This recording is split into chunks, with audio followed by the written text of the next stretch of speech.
Good morning, children. Okay, children, today I am going to take social for class 10. That is chapter 6, the population. Population. Population.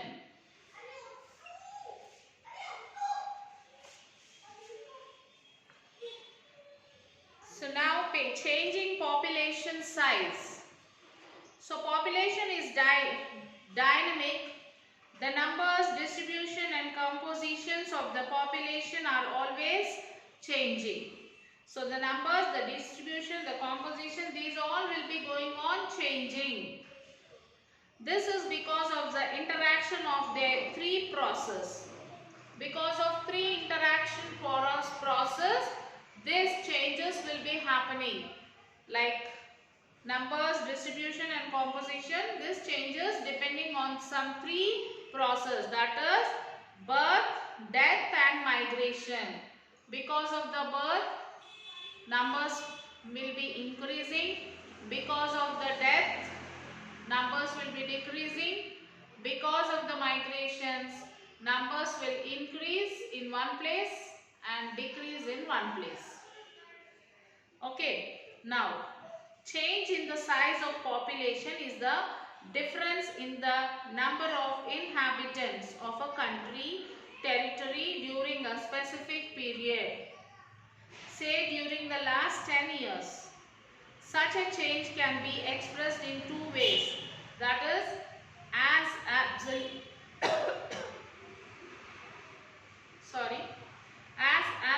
numbers of as percentage change.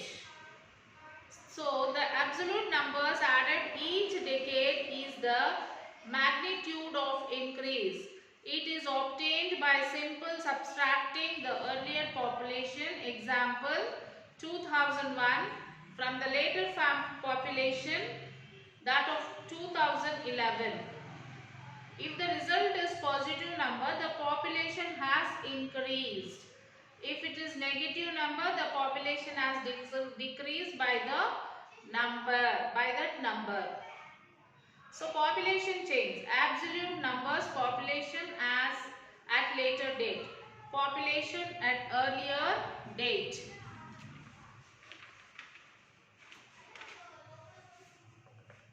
So population change in a place is equals to number of births plus number of in-migrants, number of deaths plus number of out-migrants. So how does the population change, children?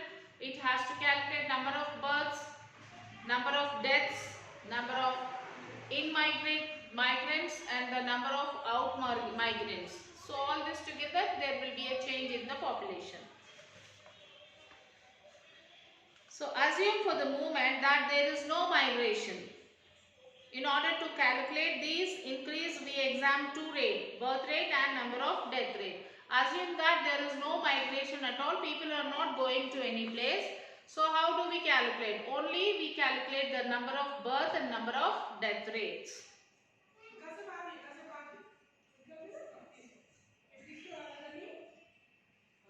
So birth rate is the number of life births per 1,000 person in a year. In 1992, the birth rate in India was 29. This means that for every 1,000 people living in the country during the year 29 live births took place. And the second one is death rate in the number of deaths per 1,000 person in a year. In the year 1992, for every 1,000 person living at that time. So 10 people died during the year, therefore 19 people for every 1,000 was the addition during the year. This number can be expressed as percentage. That is 1.9%. Hence, we say that the population growth rate was 1.9% for the year 1992. So the rate of the pace of population increase is important. It is studied in percent per annum. For example, a rate of increase of 2% per annum means that in a given year, there was an increase of 2% per every 100 persons in the base year.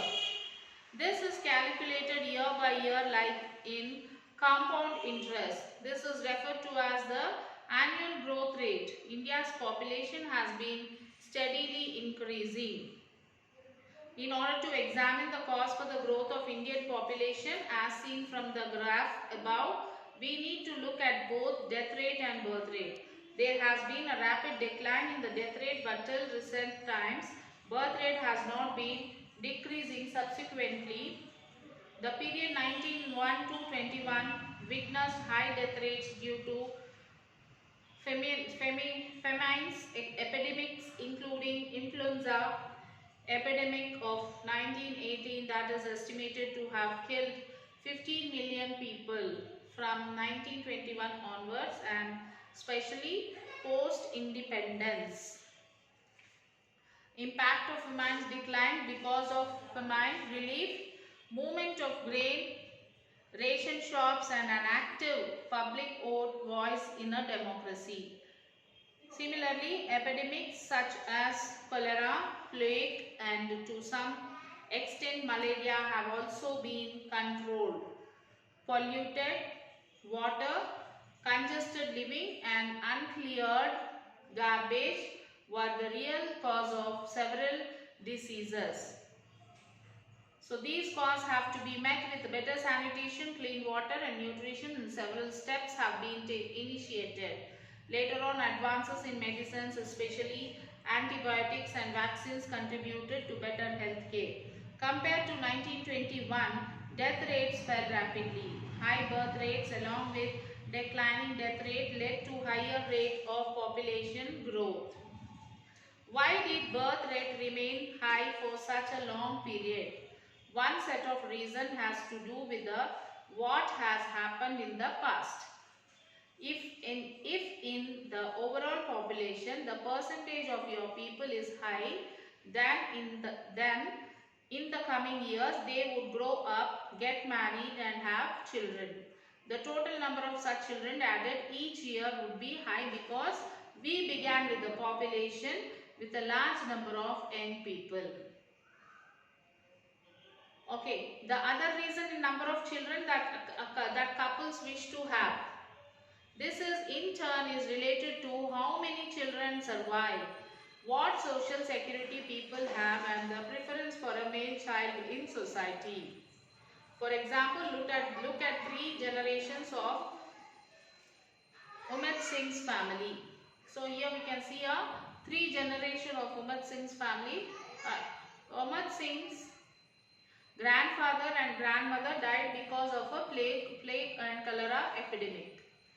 His father, born around 1900 year, was brought up by his uncle. They owned some land but faced constant crisis, sometimes crop failure and famine with only occasional good harvest.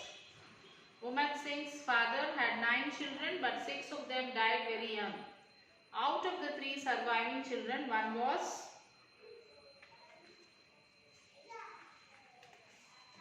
Ummet Singh, born around 1935. He has 2 sisters. Ummet was able to go to secondary school and become a policeman. Unlike his father, he had regular salary and some income from land.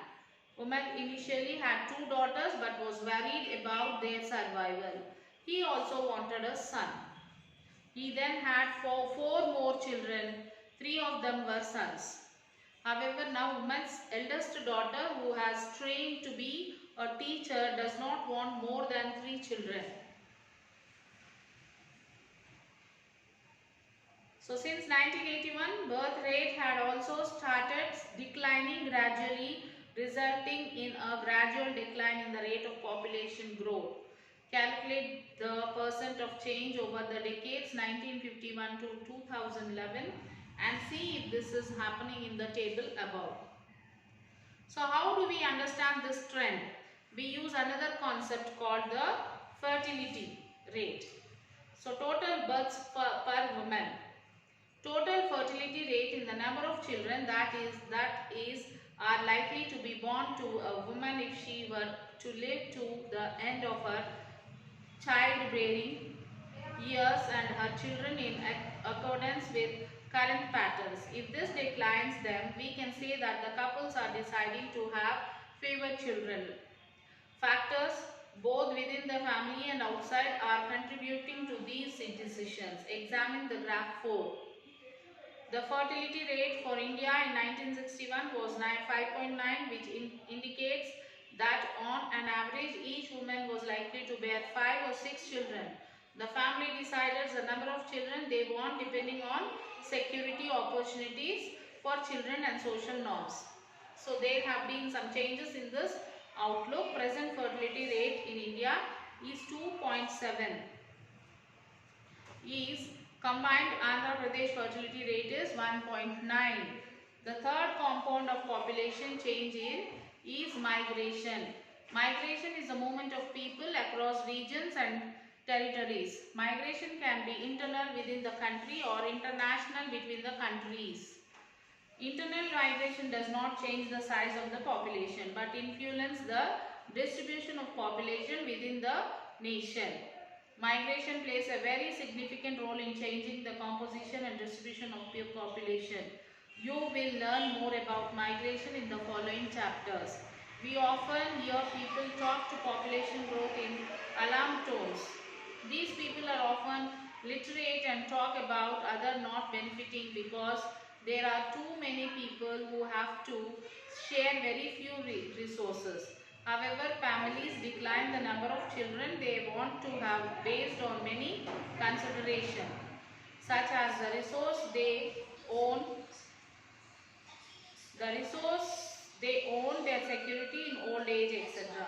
Most often, families with a large number of children are poorer than the rest, don't own many assets, and rely on their children for old age security. How do we understand these different points of view?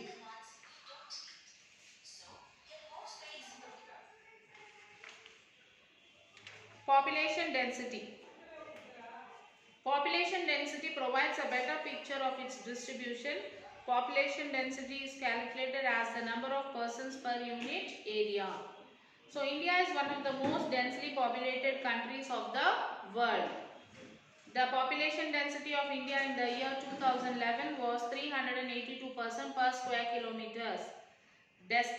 Densities vary from 1102 persons per square kilometers in Bihar to only 17 persons in Arunachal Pradesh. Assam and most of the peninsular states have moderate population densities.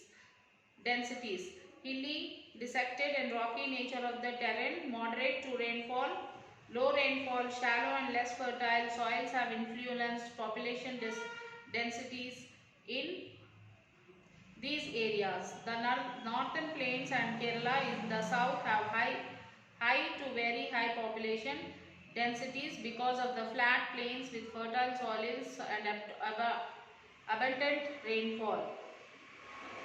Identify the 3 states of northern plains with high population densities. How does the density population vary so much?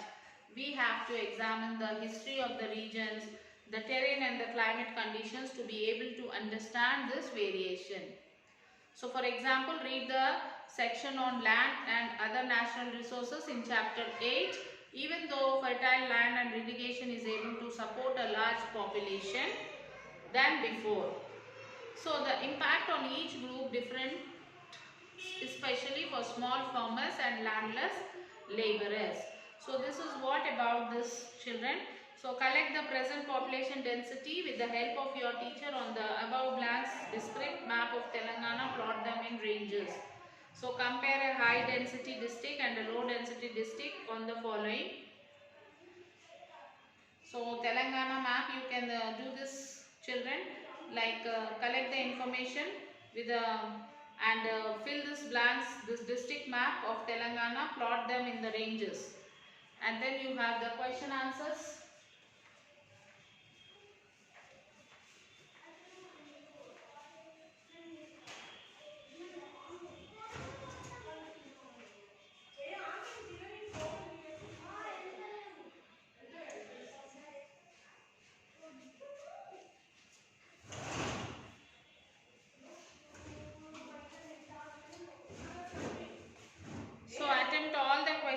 answers, children, and also you have a project, that is look at the following two maps of density and the graphs on the growth of population. Use the various aspects of population you should study in this chapter and describe them. And this question answers, you have almost 8 questions. Identify the number of countries and based on the following table answer the questions below. So table is given that world historical and predicted population in millions. So region here, world, Africa, Asia, Europe, Latin America and Siberian, Northern America, Oceania. So depending on this table, there are 4 questions. Which continent has been most populous for most period of time? Is there any continent that is projected to show a significant decrease in population in future? And in the early classes you had studied about colonization. Look at the table and identify the continents in which the population decreased by 1800. The next question is list out the impacts on society if the sex ratio is too low or too high. Then compare Indian literacy rate with the other countries. Then which areas of Telangana have high density of population and what may be some of the reasons behind. Distinguish population growth and population change. Compare the population pyramid of India with the data of 3 or countries given here. So try to write all these question answers by your own children. You can see study this pyramid which is given here below and try to attempt all the answers. Write the answers by your own. If it is not possible to write, then you can take the help of the workbook. Refer the workbook. Take few points from that and then frame your own answer.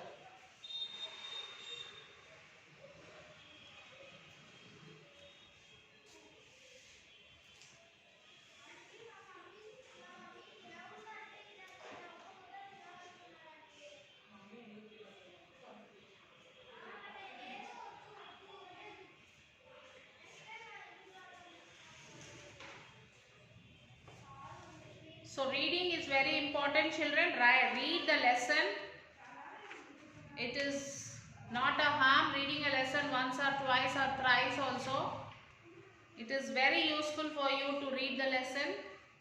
If you read the lesson, you will be able to attempt, you will be able to write the objective type of questions. Each and every line of the lesson, if you read, the objective type questions may come from anywhere from this part of the lesson. So read the lesson once, twice, thrice and write the answers. Okay children? So you have 8 question answers. Write all the 8 question answers.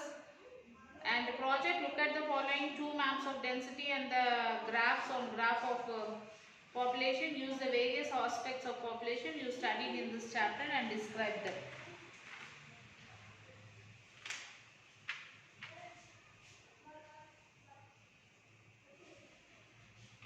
Question answers you will have to attempt.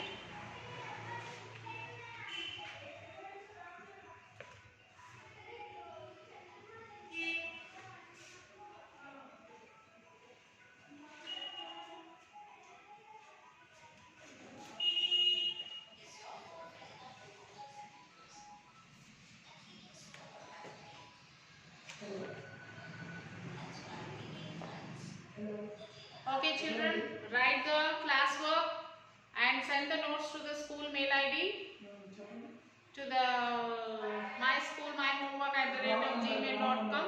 Okay.